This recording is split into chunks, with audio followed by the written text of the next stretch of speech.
our top NBA storylines, man. I got a list of three storylines that's been going on in the NBA right now. We're gonna start off with number three, the Milwaukee Bucks, ladies and gentlemen. The Milwaukee Bucks are coming. They are the defending champions. Now I feel like a lot of people have been talking about them the way they have. And I think this usually goes a little bit when you're the champ because everybody wants to talk about the other teams. Everybody wants to talk about the if, especially with this team. You know, you only made it there because KD foot was on the line. You know, you only made it there because the Suns got there and they played a whole bunch of people who was hurt. And, you know, if fifth was a fifth, we'd all be drunk. You know what I'm saying? If I was born into a rich family, I wouldn't give a fuck about when I got paid rent every fucking month. There's always ifs for situations like that. But the Milwaukee Bucks have been quiet all damn season. Really haven't given any effort to probably like the last 20 or 30 games because that's what champions do. They've been hurt. They finally got Brook Lopez back, which is a major, major part of that team. Got George Hill back. Everybody's back healthy. Chris Middleton's back. And if you look at all this, they're a half game out of first place right now. They are 7-3 in their last 10, and they just got a massive win on Tuesday night against the Philadelphia 76ers.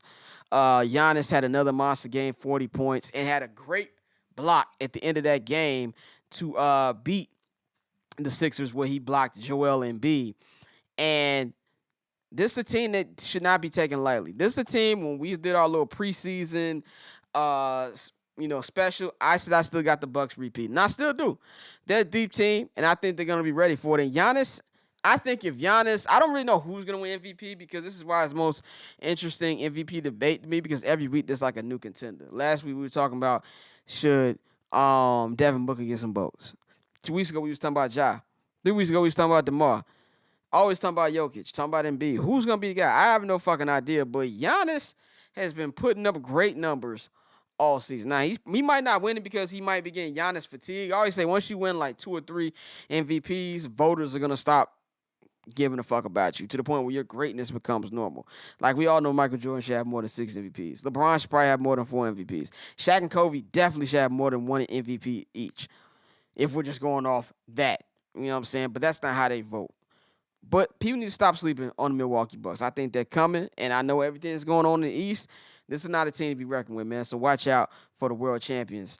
My number 2 storyline right now will be Robert Williams. Robert Williams is out with a torn meniscus. He got surgery. They're expecting him back, hopefully, in 4 to 6 weeks. Now, this is a meniscus, so that's hopefully.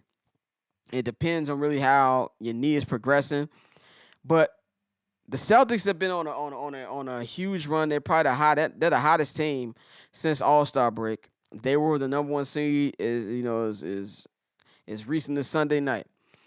And this is a team with a lot of people, not me, because I still think that when it comes to playoff basketball, they can be easily defended because their half-court offense struggles. But they build this team off defense, and they're gonna really miss Robert Williams. And anybody who had them in the Eastern Conference Finals or in the finals, I think that's gonna take a big blow with this injury. And as we've seen with teams, when you take a guy who's like the anchor of your defense, it hurts you a lot. I mean, we can see him look with the Bulls. When Lonzo and Alex Caruso got hurt, the defense hasn't been the same. I mean, it's better now since Caruso's been back, but it's like only in spurts because you're still missing Lonzo. So that's the same thing with this. And I think this is a major blow to them. I think the only blow that could have been bigger, obviously, would be like a Jason Tatum or a Jaylen Brown. This changes a lot for Boston. I don't have them beating any of the East Elite without this guy. And we hope he comes back, but it really just depends on how the knee feels. I mean, I think a lot of Bulls fans expected Lonzo Ball to be back, and he didn't even have a meniscus there. And he still, doesn't look like he's coming back. So that really what it comes down to. And Boston still got a lot of other playoff demons to get over too. Can they finally get over that big hump they haven't been able to get over the last couple of years? And it's going to be even more hard with what's been going on with this injury, man. So that's something to definitely pay attention to, over this. Now, we really got a week left in the season, 10 days left in the season before the play-in starts. So that's a big story right there. My number 1 storyline of the week, Mr. Paul George is back. Palmdale P, playoff P, whatever you want to call him. He is back. I was at the game on Tuesday. They came back with 25 points down against the Utah Jazz. He had 34 points, 6 assists, 5 steals. Great great game for a guy who hasn't played basketball in about 3 months. And the reason this is big to me because this is a Clipper team now. They're starting to get a little healthy. Now, I still don't think Kawhi Leonard's coming back this year. We haven't really got any hints of him coming back. I mean, there was a little bit wild where he would be out there practicing before the games. But we haven't even seen him on the bench over the last probably week or two. But I don't think he's coming back. But you got Paul George back. You got Norman Powell who's going to be back over the next 7 to 10 days.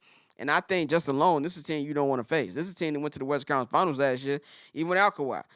Paul George finally broke the quote-unquote PG playoff curse, or the pandemic P curse, they like to call it, which I always thought was stupid because I feel like Paul George gets a bad rap. Everybody talks about his playoff struggles, but they conveniently forget that he led the Pacers to Eastern Conference Finals during the Miami Heat days, and actually took them to 7 in 2013. I think a lot of people forget that when it comes to his playoff success. But he shut up a lot of people up last year by when Kawhi went down and still make it a very competitive Western Conference Final. And I think this team can make it. They can make it a little difficult for like a top seed. If I'm the Minnesota Timberwolves, I don't want to see the Clippers with Paul George. This Minnesota's one of those young teams where, yes, they're good, they're fun, but you got to lose before you win. And I think that they will lose to the Clippers in a playing game. And if you're the Memphis Grizzlies, I definitely don't want to see a team that went to the West Conference Finals with one of their best players back in the first round. I don't want to see that shit. And I know everybody talking about how great Memphis is. Memphis is great. 17-2 without Ja, blowing cats out. All that shit is cute, but the playoffs is a different game. Playoffs is a different game, and I don't know how that game is going to adapt to the playoffs. Is Desmond Bain going to be as good playoff time? I don't know. I don't think that type of shit is going to actually be as effective when teams have more time to game plan for you in a 7-game series. You got such a quick turnaround in those games. Also, so I think this is a team to be reckoned with. This is a team to be reckoned with. If they do become the AC, I don't think they'll beat Phoenix, but they can make it a little hot in the kitchen for them. But if I'm the Memphis Grizzlies, I'm hoping and praying that I ain't got to see them, man. So it's gonna be real interesting to see what's going to happen over this next week or two, over this next week to 10 days, what's going on with everything in the NBA. And we got some very competitive races in both conferences. I mean, no seed 1 through 10 in the East is going to be decided until that final night. And West to there's probably a couple seeds that set. The Clippers are pretty much set where they at. I would have to say probably the 6th or 7th seed is set too. But there's some other rankings going on in there that's gonna be real interesting to watch, man. So those are my top 3 storylines coming to this last week to 10 days of this NBA season.